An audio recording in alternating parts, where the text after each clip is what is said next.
Good day, good day, good day, good day. Thank you for joining me. Thank you for joining me. Hey, just in case you're joining me for the very first time, I'm your host, the one they call Glaze Gibbs.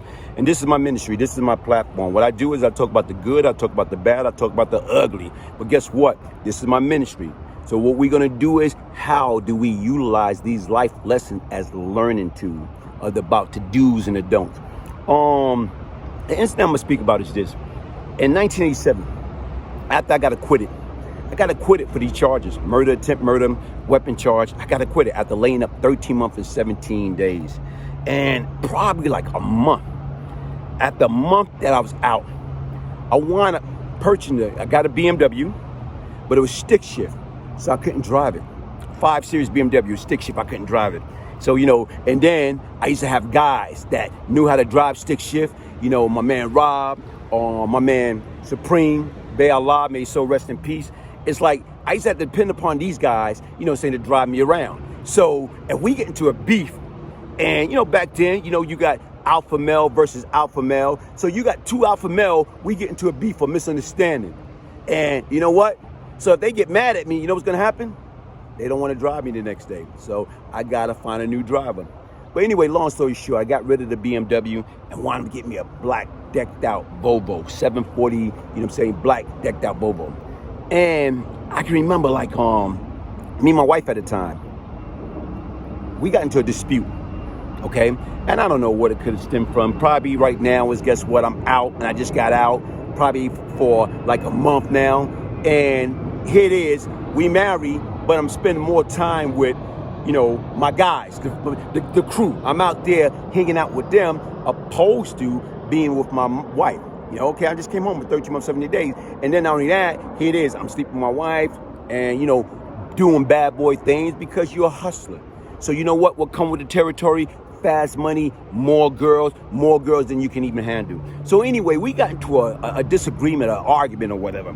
And I got so pissed, okay? Anybody know anything about me? I am not a great driver. Okay, I'm not going to tell anybody no lie. I don't brag. I can do this. I can do this. I can do this. Listen, I am not a great driver. So anyway, here it is. She got me mad. And the only thing I can remember, I'm getting in the Volvo. I got into my Volvo and started driving. And you know what? As I'm driving, I'm pissed. And to me, for some reason, I'm coming down Euclid Avenue. Okay? Euclid Avenue coming from Pickett Avenue is like a one-way. So, but as I'm coming down Euclid Avenue, the light was about to change. So as I'm coming by Euclid and Sutter is the bypass. Now Euclid opened up from being a 1-lane to being a 2-way, going the opposite direction. So to me, as I'm trying to gun it to beat that yellow light before it turned red, you got 2 older gentlemen. Okay, I see them coming across the street. Okay, I think they was a little tipsy. I'm not sure, but I'm thinking they was a little tipsy. So as they come across the street, I'm like, oh man, I'm trying to avoid it. Because once again, I'm on the right side, coming straight down, and they still on the left side, so they got right and caught up into traffic. So I'm trying to avoid from hitting them, and what happened? One went to the right way, and one went to the opposite way. So guess what? The one that went to the opposite way, because I'm trying to spare him, I hit him. I hit this man. And the only thing I knew was right now, when I hit this man, coming at full speed, he went up in the air. As he went up in the air, I'm driving, I crashed into another car to the sidewalk, boom. And my head hit the steering wheel, bop. And I'm like, whoa. So I'm bending down. I guess, I don't know whether I lost consciousness for a few seconds or whatever. But as I got up and realized, like, oh snap, like I just killed this man. I just killed this older man with my car. I didn't mean to kill him. So only thing I remember is this. I got out the car, and saw that the man, laying there, bloody, everything. People start gathering around. And when people start gathering around, I'm like, oh man, I'm going back to jail. I'm going back to jail. I just beat this murder charge. Now they got me on a vehicle homicide. They're gonna slam me. That's what I'm thinking. So the next thing I did was took all the jewelry off my neck and put it in the bag. My ID and everything I was carrying. And the only thing I did was right now was, you know what? I started running. I haul ass. That was on a Saturday.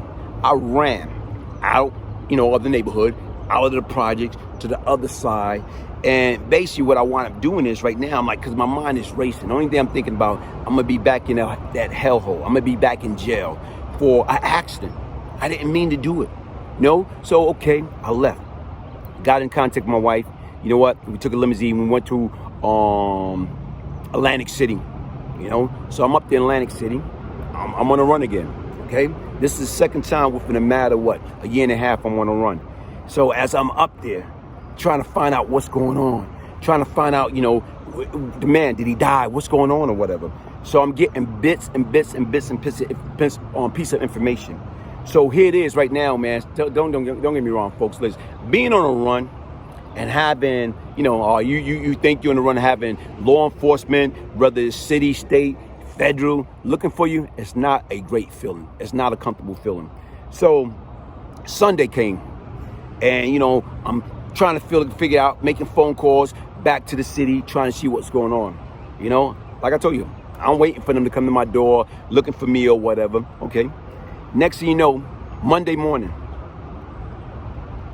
I place a call to my lawyer, Murray Cutler, the lawyer that just, got me acquitted for the murders, attempt murder, and weapon charge. So I call him up, and I told him step by step, detail to detail, what took place. So what he did is, listen. I said, listen, I'm driving. I hit the man. It was an accident. Right now, from my understanding, he didn't die. He was in critical condition, but he didn't die. So he told me, this is what you do, okay? You go down there, okay? And right now, you tell him step by step that, guess what? You don't have no license. You was in a car accident. You hit the man. Guess what? And you ran. You panicked. You hit your head, but you coming in now, like on your own, full force. All right? Long story short, I was reluctant. But the difference is, this is my pay lawyer. So being that this is my pay lawyer, I didn't have a choice. I went ahead and went with it. I stuck with it. And when I stuck with it, what wound up happening was, they took the report and they let me walk out the precinct. And I'm like, whoa, just like that. So despite it was an accident, and despite I told them I panicked when I hit my head, and I ran because I was scared. Nothing. They didn't make nothing of it. And the crazy thing about that was, the victim's son, you know what I'm saying, right now, like, called himself, like, well, listen, if you do this, I'll do that. Make sure nothing will happen. Make sure my dad will. Listen, man, I'm not even worrying about that. Initially we was trying to negotiate a deal, but guess what? Here it is. If I was not going to get charged criminally with that, ain't no deal to be made. And that was the difference.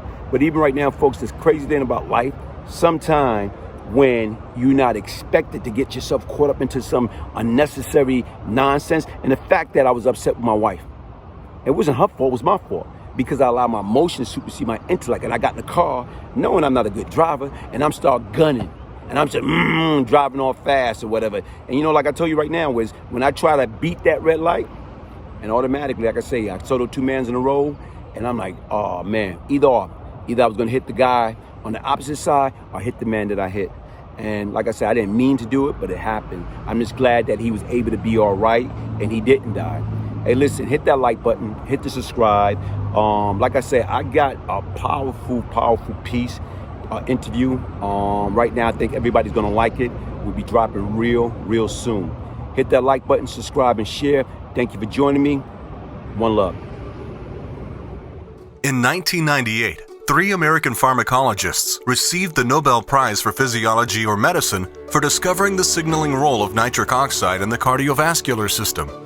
What is nitric oxide? Medical scientists call nitric oxide the miracle molecule.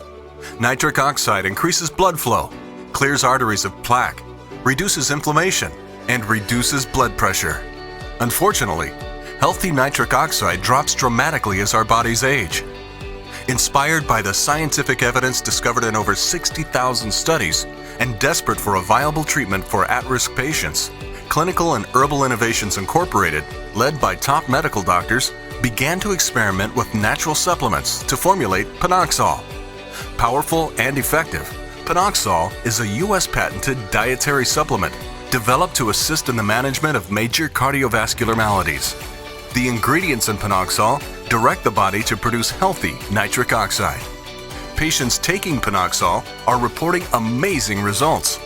Nitric oxide improved circulation, lowered blood pressure, and cholesterol. It's not a miracle, it's just the NO in Panoxol. So don't wait. Get your Panoxol today.